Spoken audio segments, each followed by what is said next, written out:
Bonjour à tous, on va corriger donc l'examen de CFC, procédure de qualification de 2017 pour la partie bureautique. Donc vous allez avoir 120 minutes pour cet examen, plus 15 minutes de lecture avant le travail sur ordinateur. Donc vous avez la table des matières en page 2 et ensuite en page 3 la mise en situation générale. Donc l'association MECS est une association humanitaire créée en 2013 qui a pour but l'aide à la scolarisation des enfants de la région de Gounda au Népal.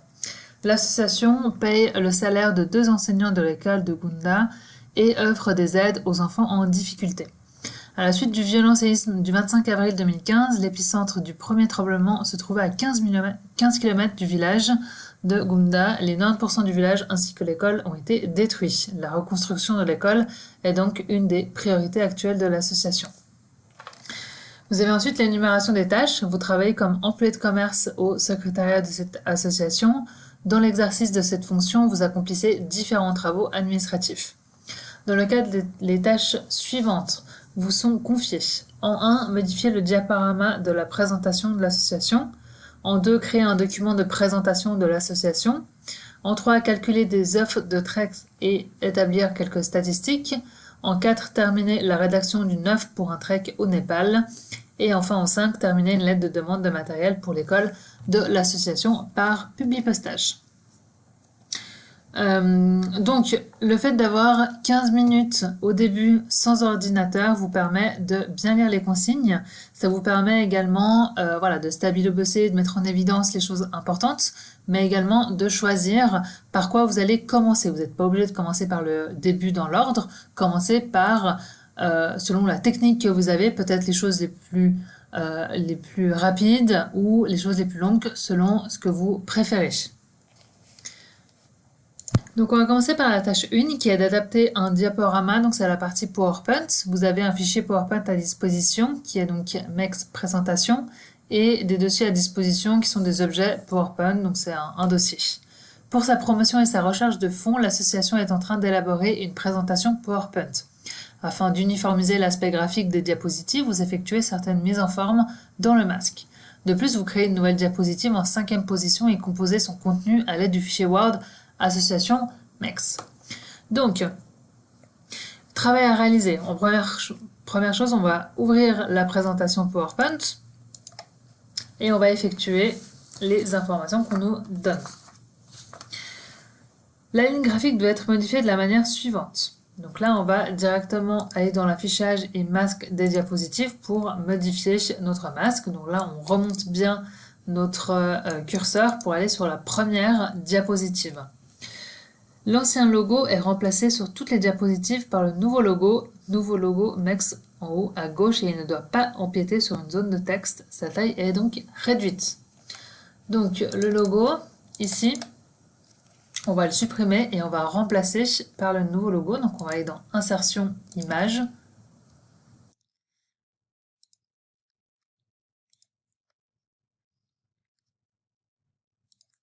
Donc on va rechercher dans notre dossier Objet PowerPoint et on a donc nouveau logo inséré. Donc ce logo ne doit pas empiéter sur une zone de texte, donc on va vraiment le rapetissir.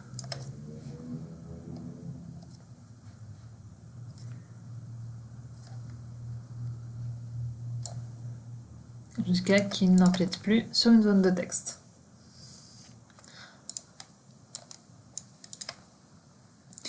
Ensuite, le logo ainsi que la forme Manaslu Education Cooperative Society n'apparaissent pas sur la diapositive de titre. Donc on va aller sur la diapositive de titre et on va cocher masquer les graphiques d'arrière-plan pour enlever les éléments qu'on ne souhaite pas voir sur la page de titre. Par contre, toutes les autres, vous voyez qu'elles sont donc restées. La police de caractère des titres est Verdana. Donc je sélectionne mon titre, accueil, et je vais mettre du Verdana. Okay. L'arrière-plan est bleu clair, donc clic droit sur l'arrière-plan ou aussi masque style d'arrière-plan, mise en forme de l'arrière-plan, donc ça revient au même, uni de couleur bleu clair. Les titres sont noirs. Donc, je vais modifier la couleur.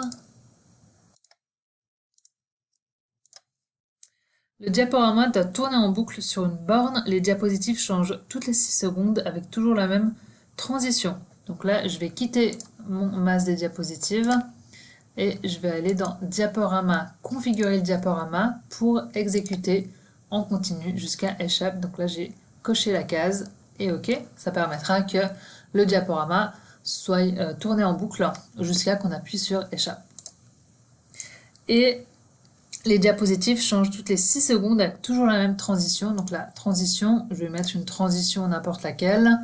Et après 6 secondes. Appliquer partout pour appliquer la même chose partout. Ajouter sur toutes les diapositives sauf celle de titre. Votre nom et prénom, etc. Donc on va aller dans Insertion, en tête et pied de page.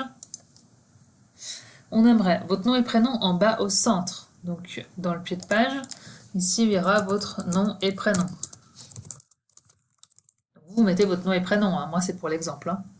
Le numéro de la diapositive en bas à droite. Donc numéro de diapo ici en bas à droite. La date et l'heure, mise à jour automatiquement en bas à gauche. Donc date et l'heure sous le format. Hop. On va choisir un format. On aimerait la date et l'heure 100 secondes. Ok. Et toutes les infos en pied de page ont une couleur de police bleue semblable à celle du nouveau logo. Donc ça, on va le faire après. On va juste valider que on ne veut pas voir ça affiché sur la diapositive de titre et appliquer partout. Donc vous voyez, sur la diapositive de titre, on n'a rien. Par contre, les autres diapositives ont toutes votre pied de page. Donc pour modifier la couleur, attention, on ne modifie pas là-dedans, on va modifier dans le masque. Donc on revient dans affichage, masque des diapos, première diapositive, et je sélectionne tout mon pied de page, et je vais modifier la couleur.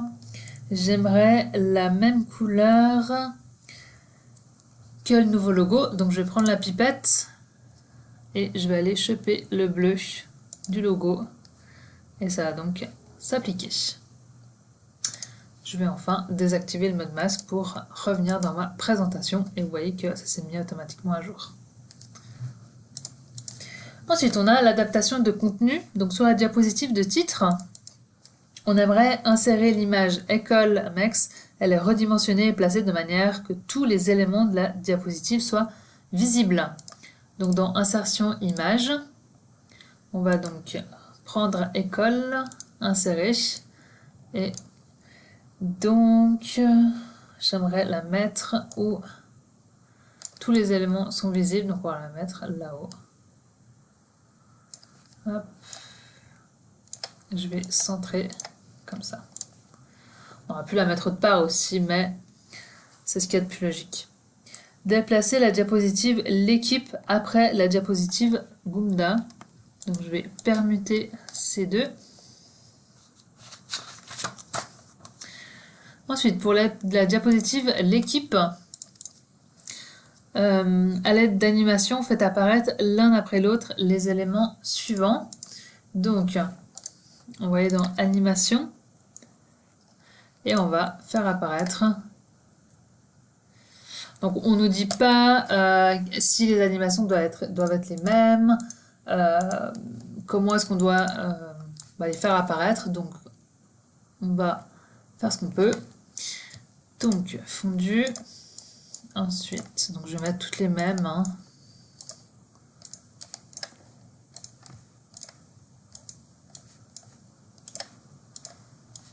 Ok. Et je vais à chaque fois démarrer après la précédente. Comme ça se fera automatiquement.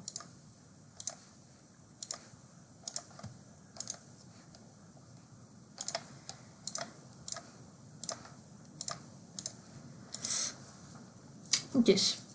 Ensuite, insérer une diapositive en 5e position en tenant compte des indications suivantes. Donc, hop, dans Nouvelle diapo, titre et contenu. Le titre de diapositive est Projet.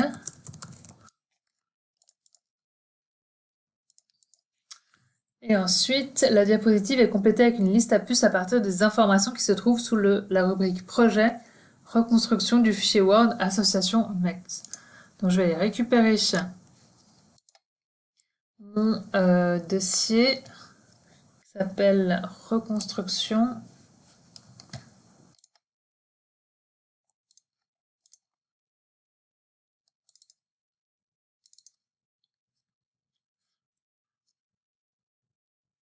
Donc c'est le dossier, pardon, le fichier association MEX et c'est sous la rubrique projet reconstruction ici.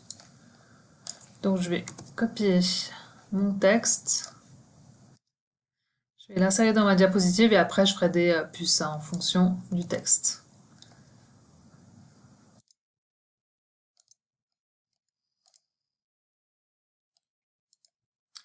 Donc le plus important, bah, forcément, c'est de lire. Voilà.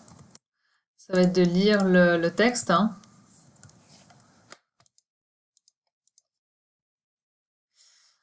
L'élaboration du projet. Donc voilà une des possibilités pour mettre le texte sous forme de puce. Donc le but, il n'y a pas de juste ou de faux en soi. Enfin, le but c'est vraiment de faire des puces et puis de mettre le moins de texte possible et voilà de rendre quand même assez lisible la présentation. Faut pas oublier que c'est une présentation PowerPoint et moins il y a de texte, mieux c'est. En tout cas, il faut pas garder des phrases. Hein. On est vraiment sur des éléments clés. Cette dernière diapositive finalise notre tâche 1. Donc, ça veut dire que vous pouvez enregistrer votre présentation sous nom, prénom, MEX présentation et passer à la tâche suivante. Donc, la tâche 2 est donc de mettre en page un document. On est sur la partie Word. On a un fichier Word à disposition qui est donc MEX brochure. Vous êtes chargé de préparer à l'intention des donateurs une brochure qui fait le bilan de l'association au Népal. Donc on va ouvrir notre brochure et commencer avec les indications techniques. Donc on nous dit que le style titre 1 est déjà appliqué aux titres principaux. Donc c'est ce qui est en vert ici. Et le style titre 2 au sous-titre. Donc ce qui est en bleu est donc mis sous le style titre 2 et est considéré comme du sous-titre. Travail à réaliser. Réaliser cette brochure en tenant compte des points suivants. Le document final comporte entre 5 et 6 pages, police, calibri, coupure de mots automatique. Première chose, on va mettre les coupures de mots, donc disposition coupure de mots automatique. Et on aimerait un document en police calibri, donc je vais sélectionner le tout et modifier la police en calibri. Et je vais mettre à jour pour que ça corresponde. Et pour le texte.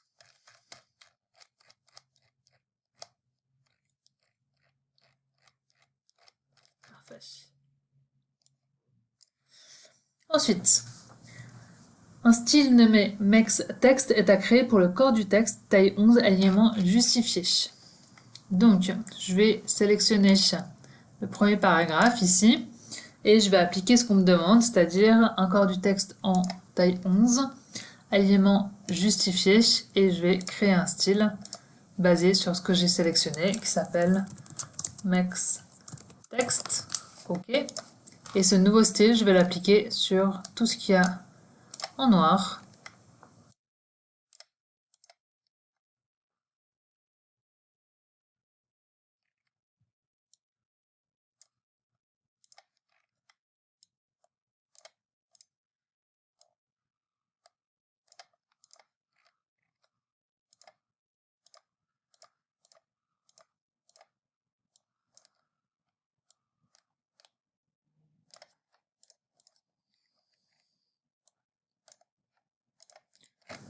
OK.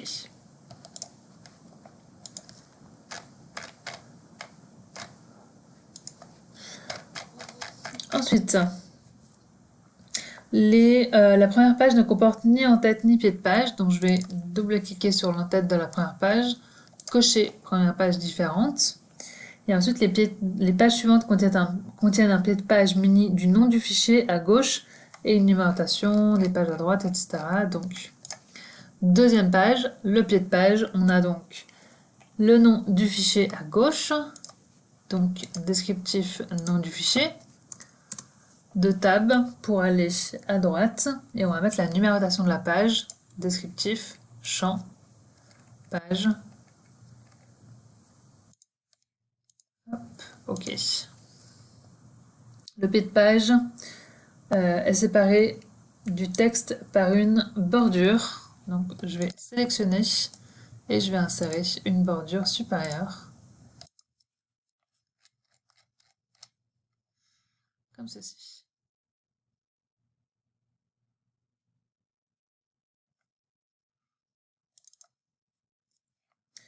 Ensuite, les styles titre 1 et titre 2 sont modifiés afin que les titres et sous-titres soient de tailles différentes et hiérarchisés avec une numérotation de type A, A1, A2, B. Donc je vais sélectionner le titre 1, clic droit, modifier. Je vais modifier la taille, je vais mettre du 20 pour le titre 1 et du 16 pour le titre 2. Et on va hiérarchiser nos titres. Donc première étape, je me place sur un des deux titres, n'importe lequel. On va dans bibliothèque de liste, on sélectionne celui-ci. Et ensuite, je reviens dans la bibliothèque, définir une liste à plusieurs niveaux. Et je vais modifier mes niveaux. Donc qu'est-ce qu'on veut voir modifier? C'est le premier niveau. Ici, au lieu d'un 1, on aimerait des lettres A, B, C, etc. Donc je vais juste modifier ici et je vais sélectionner A, B, C. C'est là que ça m'a changé, donc mon premier niveau. Le deuxième niveau, c'est des 1, 2, 3, 4. Donc on est juste par rapport à ce qu'on nous demande. Donc OK. Les titres principaux commencent sur une nouvelle page. Donc c'est mon titre 1, clic droit, modifier. Paragraphe, enchaînement, saut de page avant. Ok. L'habillage de l'image située dans le chapitre projet pour la reconstruction de l'école de Gunda. Donc, c'est celle-ci. Vous voyez que là, il y a le texte qui est derrière l'image. C'est un peu ridicule. Donc, on va changer les options de mise en page. Et on aimerait modifier l'habillage forcément pour que le texte, par exemple, comme ça, on pourrait en choisir d'autres, mais en tout cas pas derrière ni devant le texte. Ça, c'est sûr. Ensuite, les légendes automatiques des deux images sont les suivantes. L'école de Gunda après le tremblement de terre, pardon. Donc, on va chercher les images. Donc là, on a l'école de Gunda. Clic droit, insérer une légende. Je mets un espace. Je mets ma légende. Ok, et je vais chercher la deuxième image après le tremblement de terre.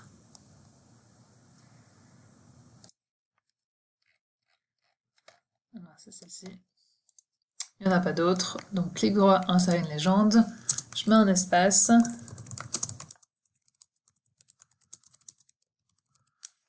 Ok.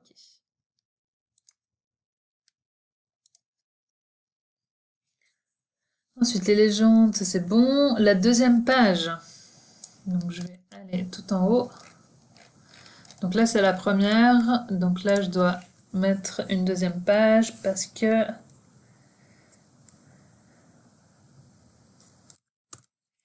je vais effectivement devoir mettre les tables. Donc, la deuxième page contient une table des matières générée automatiquement munie du titre sommaire. Donc là, je vais aller dans Références, table des matières. Et je vais remplacer pour mettre sommaire.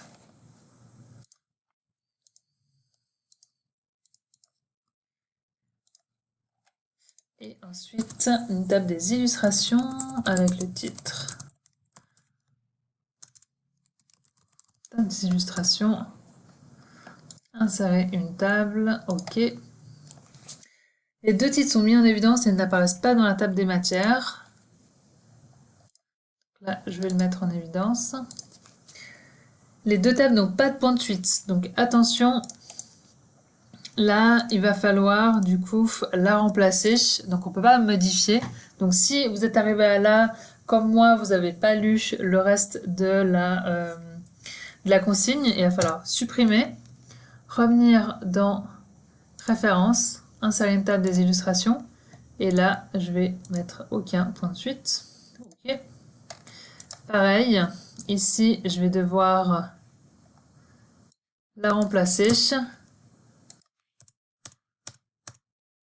Ok. Donc, référence, table des matières personnalisées, et je vais mettre aucun.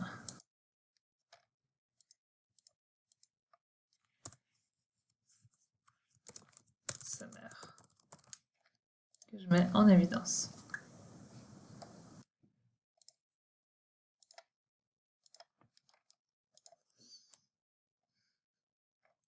Ok, donc ce document, vous pouvez l'enregistrer, enfin vous devez l'enregistrer sous nom, prénom, MEX, brochure.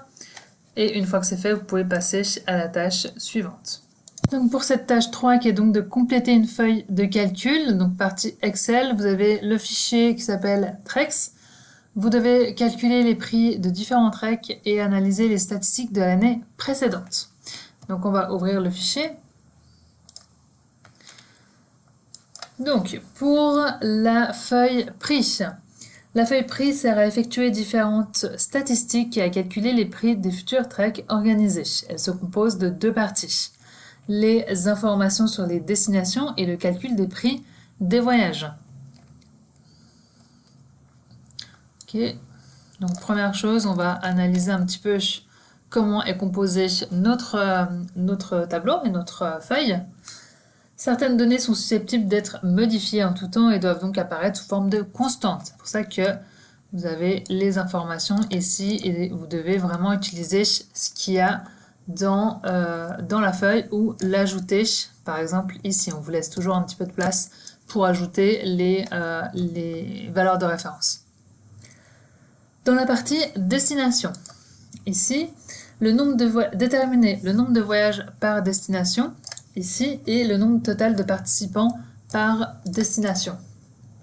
Donc, le nombre de voyages, on va être sur combien y a-t-il de voyages en fonction de chaque destination. C'est le nombre de voyages en fonction des destinations, donc un nombre et un critère. Donc c'est un NBC. J'ouvre ma fonction.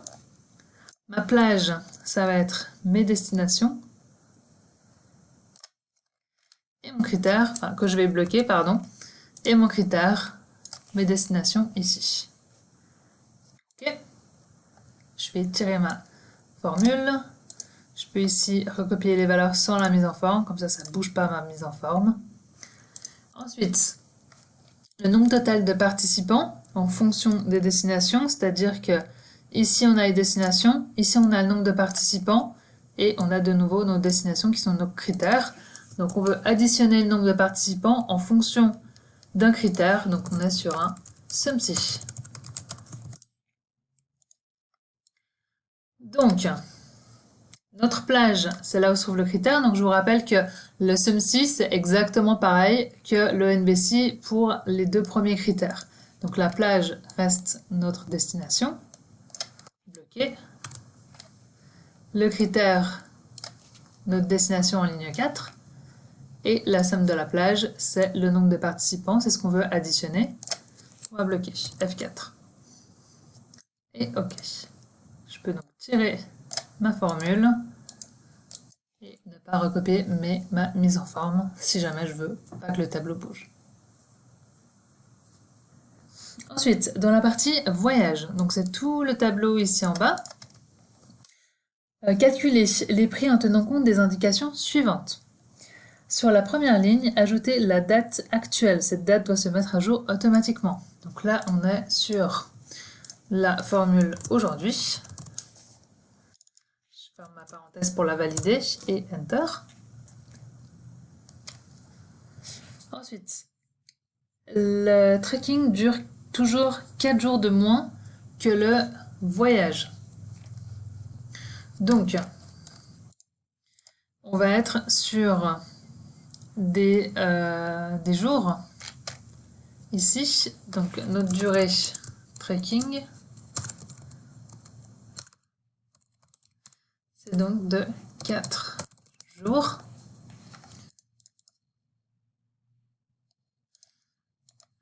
Du coup, ici, on a une durée totale de voyage et on nous dit que le trekking dure toujours 4 jours de moins que le voyage. Donc, date de voyage moins la durée du trekking que je bloque. Et je vais pouvoir tirer.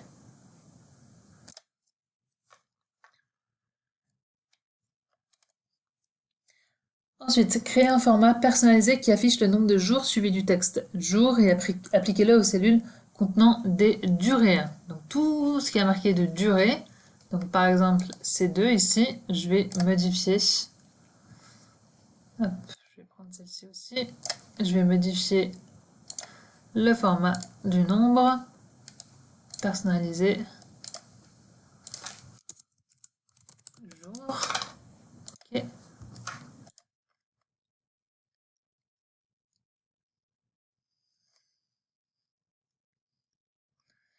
Qu'est-ce qu'il y aurait d'autre pour l'instant? Rien.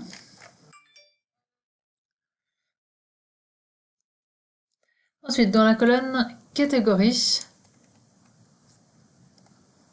ici, appliquer une mise en forme conditionnelle pour distinguer les séjours. 3 étoiles des séjours, 4 étoiles. Fond orange pour 3 étoiles et vert pour 4 étoiles. Donc je sélectionne ma colonne, je vais dans mise en forme conditionnelle.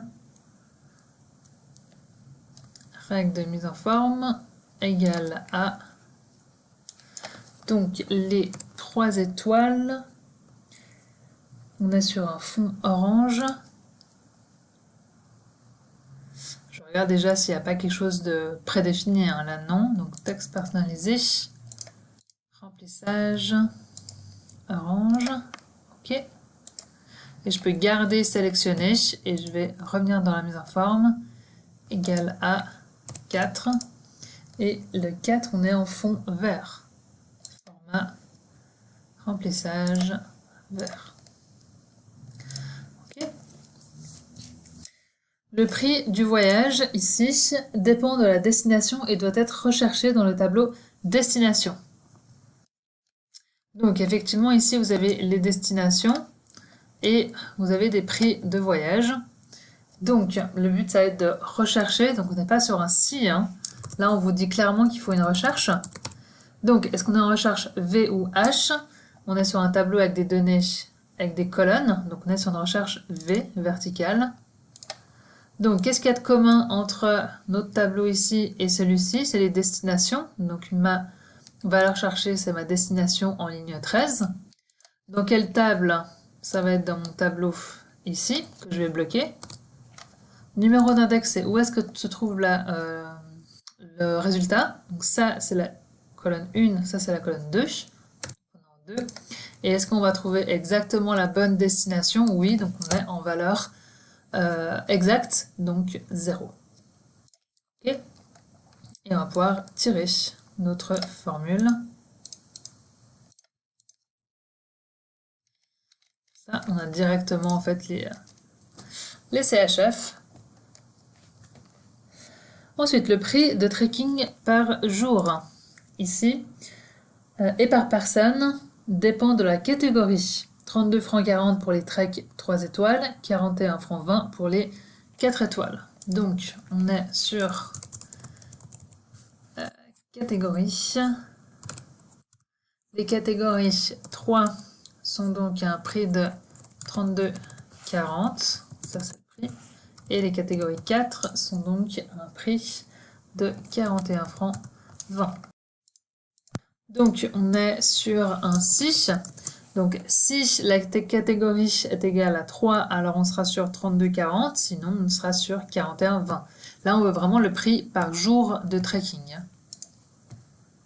Donc, test logique, c'est si la catégorie est égale à 3, bloqué, alors on sera sur 32 francs 40, bloqué, sinon on sera sur 41 francs 20, bloqué. Ok, et je tire.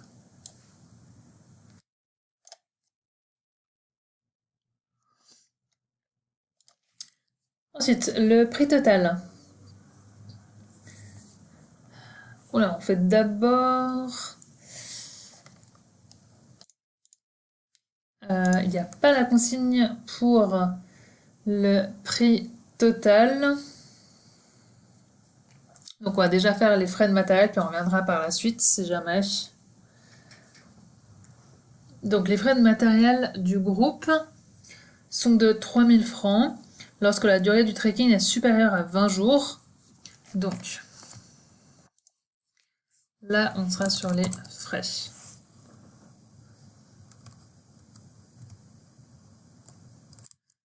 Donc, durée supérieure à 20 jours. Alors, on sera sur 3000 francs.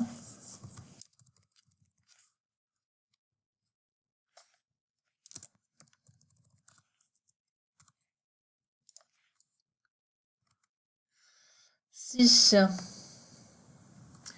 donc 2500, si la durée, elle est entre 15 et 20 jours,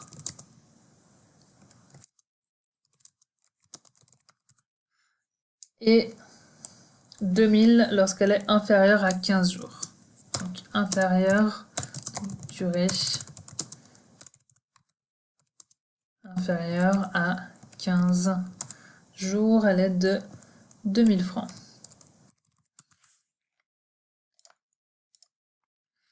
Donc si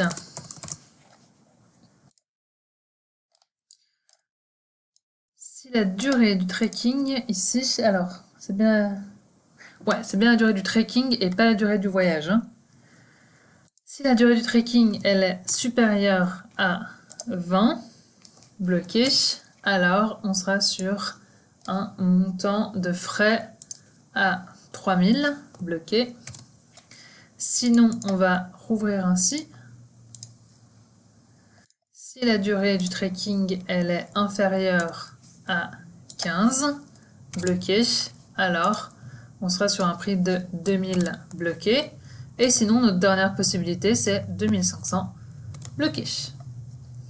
Et là, je peux valider et tirer ma formule.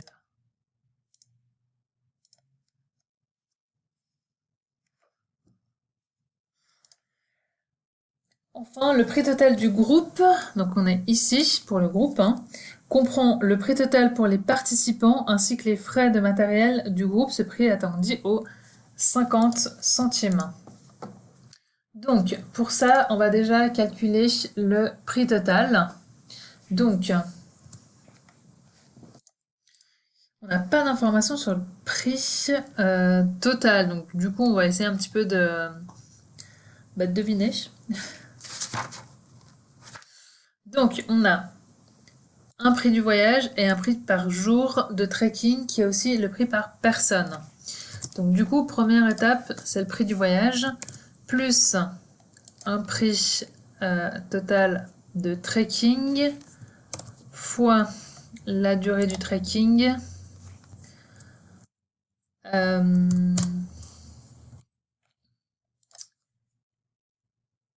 et voilà, par personne. Donc là, on est vraiment sur l'étape par personne. Donc je vais tirer. Et ensuite, je vais faire le total du groupe qui doit être arrondi à l'entier. Du coup, on va être sur notre arrondi au multiple. Notre calcul, ça sera le prix total fois notre nombre de participants, plus notre frais de matériel, donc c'est pour le groupe, hein, et multiple de 1. Non, pardon, c'est arrondi aux 50 centimes. 0,5. Okay. Et je vais pouvoir tirer.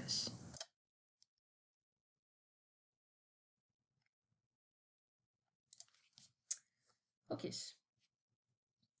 Ensuite, déterminer la durée moyenne des voyages. Cette durée doit être arrondie à l'entier. Donc on va arrondir au multiple, fx. Le nombre, c'est ma moyenne.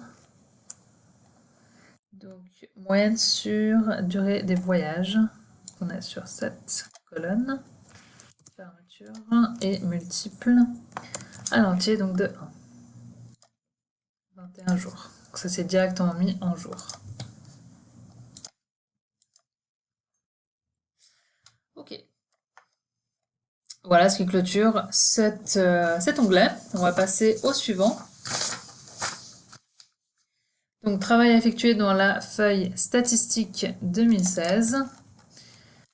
Et le nombre total de participants par destination, donc c'est ça, doit être représenté en pourcentage à l'aide d'un graphique approprié.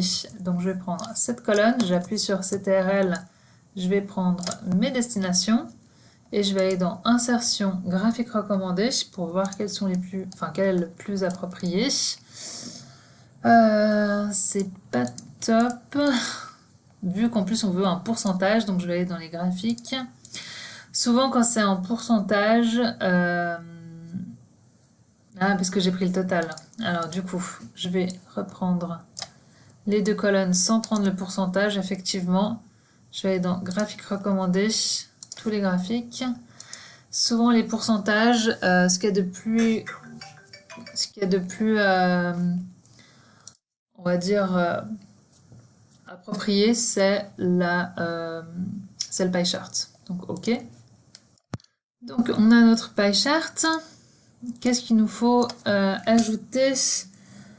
Donc, tous les éléments permettant la compréhension et l'interprétation du graphique doivent être présents. Le graphique affiche un titre principal. Ok, ça on est bon. Les étiquettes de données en pourcent avec une décimale. Donc, on va modifier déjà les légendes pour pas qu'elles apparaissent en dessous parce que je trouve que c'est pas très pertinent. On va les mettre à droite.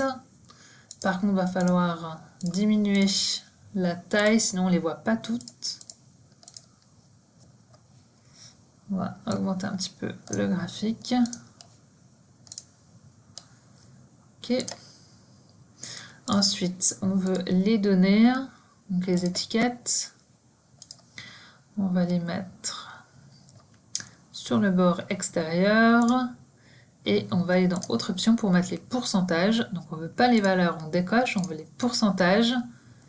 Et on aimerait format nombre. Alors, pourcentage, et on veut combien de décimales? Une. Et Enter. Et voilà, je peux fermer ça. Et là, on est bon sur notre graphique. On va pouvoir passer au travail effectué dans la feuille inscription 2016, qui s'appelle donc participants. Donc, cette feuille contient la liste des personnes inscrites aux activités en 2016. Trier ces inscriptions selon la destination, puis etc. Donc on va activer le tri, le filtre, ici. Donc, on veut faire personnaliser, étendre la sélection, trier. On veut la destination, puis donc ajouter un niveau. Donc on verra les valeurs, on aura sûrement les informations. Puis en fonction de la date de départ, donc départ, et finalement en fonction du nom. Ajouter un niveau, le nom. Les tris se font par ordre alphabétique des destinations, donc destination de A à Z, et des noms, donc A à Z des noms, puis, et du plus ancien au plus récent pour les dates, donc plus récent au plus récent pour les dates, donc en fait on n'a rien changé. Ok. Voilà sur notre tri, notre filtre, pardon. Tri, pardon, oui, c'est bon. Tri. N'afficher que les inscriptions dont la date de départ est comprise entre le 1er juin et le 31 août. Donc, départ, ordre chronologique. Donc, on sera sur field personnalisé. Et on sera sur... Donc, comprise.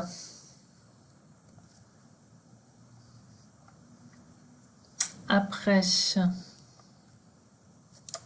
donc postérieur au, je vais prendre la petite, le petit calendrier pour avoir le bon format. Donc postérieur au 1er juin donc 2016. Hein. Voilà, va falloir attendre un petit peu. Donc 1er juin 2016.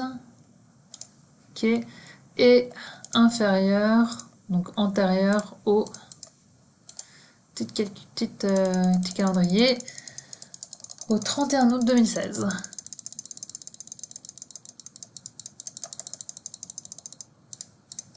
Ok. Et OK. Donc du 2 du 7, OK, c'est bon. Ensuite, préparer ce tableau pour l'impression en respectant les indications suivantes. Donc, on veut, hop, la mise en page. Mise en page. On veut que le tableau doit être centré horizontalement, donc dans marge, centré horizontalement. Les lignes de titre doivent être répétées sur toutes les pages, donc feuille, ligne à répéter, et on est la première ligne. Et OK, on n'a pas besoin, il n'y a pas d'aperçu, hein, il n'y a rien qui va être modifié là. On peut voir dans Fichier imprimé que, ouais, là c'est la première page, et sur la deuxième, on a la ligne des titres qui a été répétée en fait. Et voici pour ce fichier Excel. Donc vous pouvez enregistrer sous nom, prénom, trek et passer à la tâche suivante. Donc la tâche 5 est d'envoyer une demande de matériel. On est donc sur la partie publi-postage. Vous avez le fichier Excel à votre disposition qui s'appelle membre et le fichier Word à disposition qui s'appelle récolte matériel. Dans le cadre d'une récolte de matériel scolaire destinée à la nouvelle école de Goumda, vous devez terminer la demande par publi-postage adressée aux membres de l'association. Donc on va ouvrir le fichier Word. Indication technique. Au moyen du fichier des membres, vous complétez la demande de matériel à votre disposition en tenant compte des indications suivantes. Donc première chose en publi-postage, ça va être de sélectionner les destinataires avec la liste existante. Donc c'est une liste Excel qui s'appelle donc membres. On va la récupérer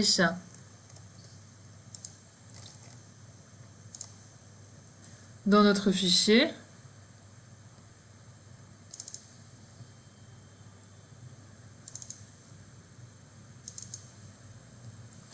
Ok.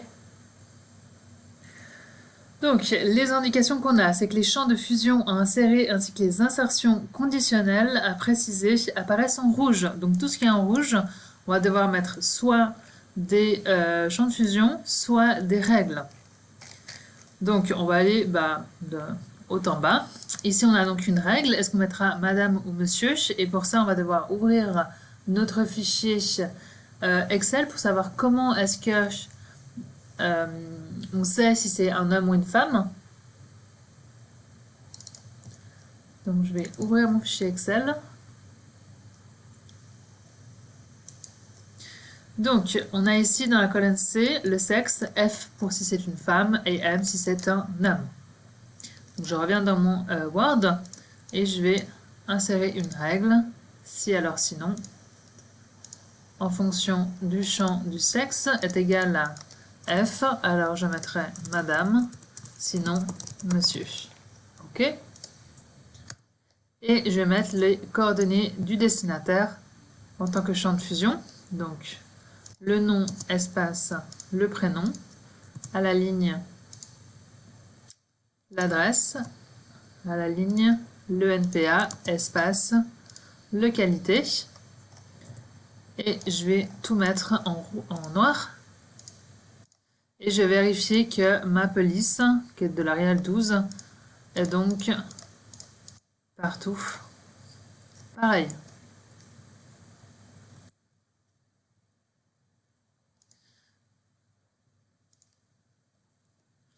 Ensuite, on a ici cher membre ou chère membre qui est déterminé également en fonction du sexe. Donc pubipestage, règle, si alors sinon. C'est toujours la même règle, hein, sauf que le champ n'est pas le même. Enfin, le texte, pardon. Donc avant, on mettait juste madame ou monsieur. Là, on mettra cher membre ou cher membre au masculin en fonction de ce qu'on nous demande, en fait. Ok, et je vais donc remettre du noir et vérifier qu'on est bien en Arial 12. C'est tout bon. Et enfin, donc toujours la même règle ici en bas.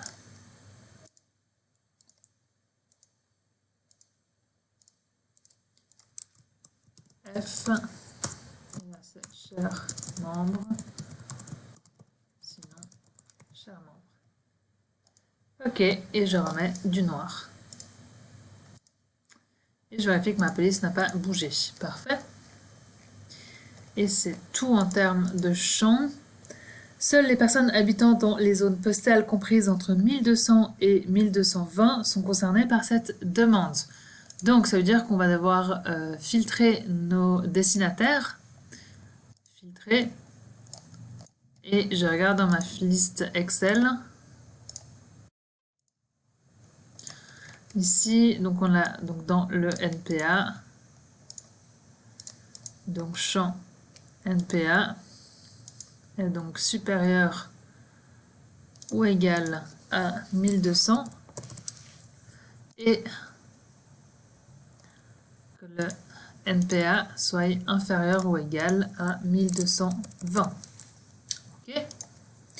Et on va trier par ordre alphabétique des noms des membres, donc tri par nom et croissant pour ordre alphabétique. Ok. Et ok.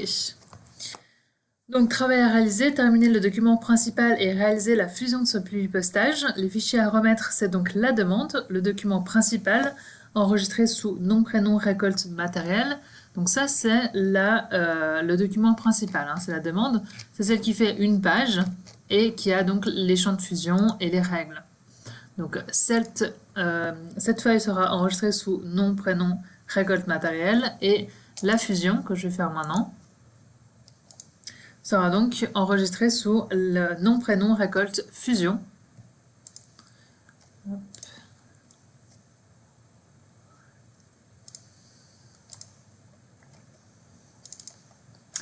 Donc je l'enregistre dans mon dossier.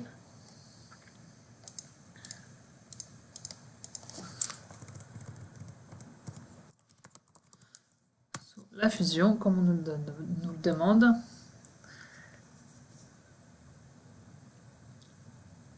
Et donc ça clôture cette tâche 5 et également notre examen de CFC de 2017. Donc là, ok. Donc là, vous pouvez fermer. Et si vous avez des questions, je reste bien sûr à votre disposition.